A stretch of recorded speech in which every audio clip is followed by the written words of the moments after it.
we would proceed forward. But it's great that we would have those 5 business days. Yeah, exactly. And then, like I said, we're going to proceed on our end like nothing's happening by doing the showing, so you got nothing to lose.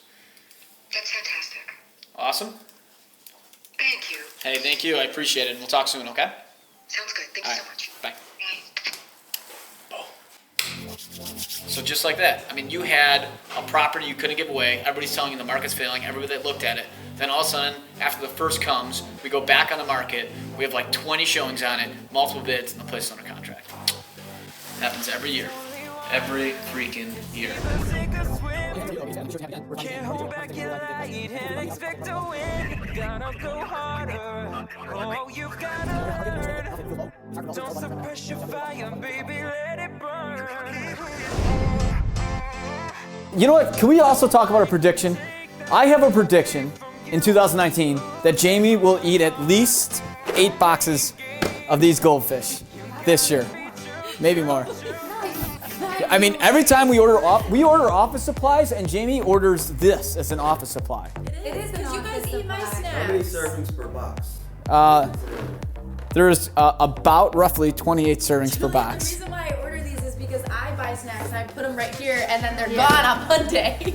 He's got his chocolate in. This is vlog episode 5. It's called 2019 Prediction, what we think's gonna happen.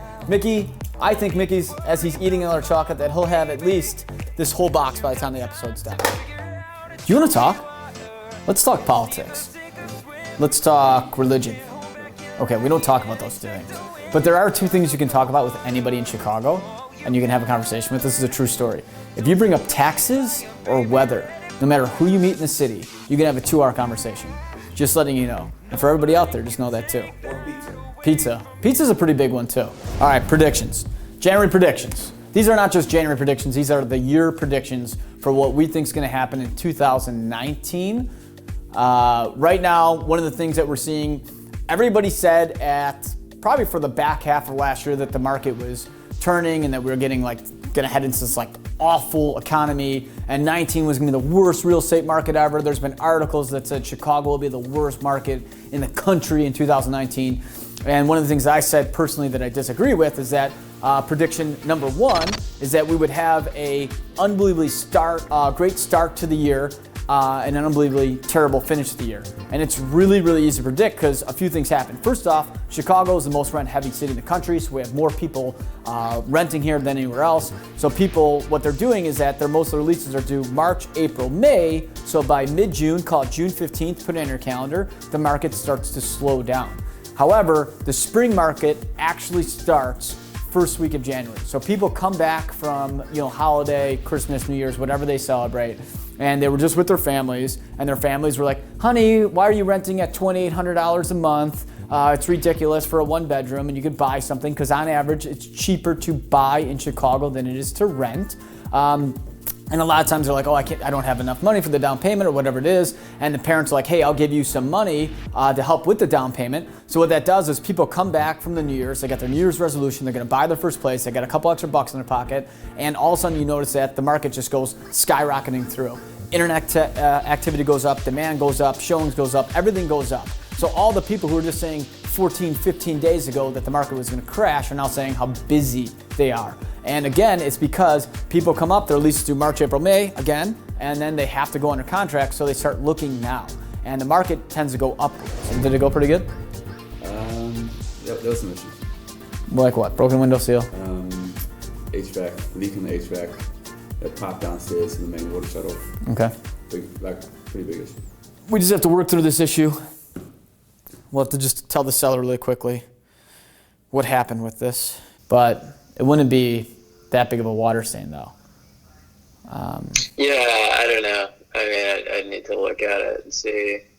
I'm surprised that there's a water stain. So one of the things I was also predicting, which was prediction number 2, is that we would see a little bit of a lull in inventory, interest rates. So interest rates would kind of move downwards a little bit for the first part, because I kind of thought that the government, in some weird way, would want to try to juice up the sales, start off the year fresh, and the best way to start off the year great is to have lower interest rates. And I think that interest rates will be maybe 0.75% higher by this time at the end of the year, meaning that they'll probably end around 5%. So I think by the end of 19, we'll hit a higher 5%. So that means that we'll start with lower rates and we'll inch upwards and see some of the larger growing of the interest rates by the end of the year. I also think that we're going to have a terrible finish to the year.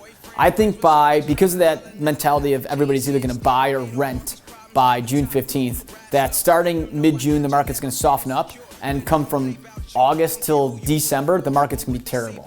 And I think we're going to start seeing a rumbling in the economy that we're going to be heading towards a recession in Q3 and 4, and that's going to affect the real estate market. You couple that with what I said earlier, with the interest rates kind of going to be bumping up towards the end of the year more, and I think that's going to soften the market up.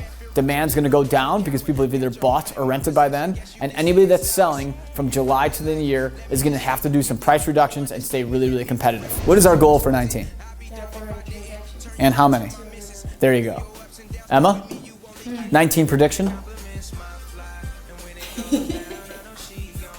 Good. That was a good comment. I don't know. That's a good prediction. I like that. Put that down. We're going to put that down as I don't know what's going to happen in 2019 because technically nobody does. Another thing that I think prediction number 3 is going to happen this year is we're going to see, I'm going to guess about 25% more inventory year over year this year. And the reason I'm guessing 25% is because every single person that I meet, okay, and this is one of the reasons why I think predictions are big, is that I don't just guess or make stuff up. I look for patterns in the marketplace. And when you average about a sale a day like we do, it's easier to predict the patterns, especially when we're doing $150,000 sales up to $10 million sales. So we have our hands in all these different buckets, and it's easier to see. So why I think there's going to be 25% more inventory this year compared to last year is the fact that every listing appointment I go on, the seller tells me the same thing, and they tell me that they think now is the best time ever to sell, and they're nervous about the market getting soft. And if everybody tells me now's the best time to sell, that usually means that the year before or 2 years ago was technically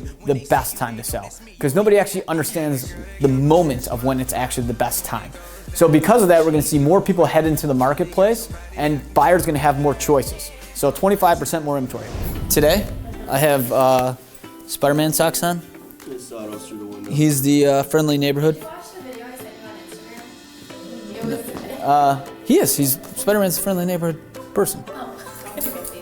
Oh, perfect. All right. Nice warm day out. With everybody going crazy that this is gonna be the worst year ever, I think this is gonna be an unbelievable year. Well, I actually sold 3 units in here in 2012 and 13, and all of them under appraised. And I told each one of those clients that this would be one of the best investments you make. Look what happened. And now everybody says West Loop's the greatest investment of all time. I just can't confirm that. Who's the appropriate channel? Just look on the MLS. You have the multiple listing system, right? Well, that's an agent, and they get mad. They call you in the blue to schedule an appointment, and you're like, why not just schedule it the right way? And then they get snippy with you, and just how am I supposed to confirm something? If she sends an email right now, we'll get it confirmed. Where are we going? 506. Prediction number 4 is that buyers will not feel the spring like they have felt in the past. So what that means is there's not going to be that gun to the head mentality.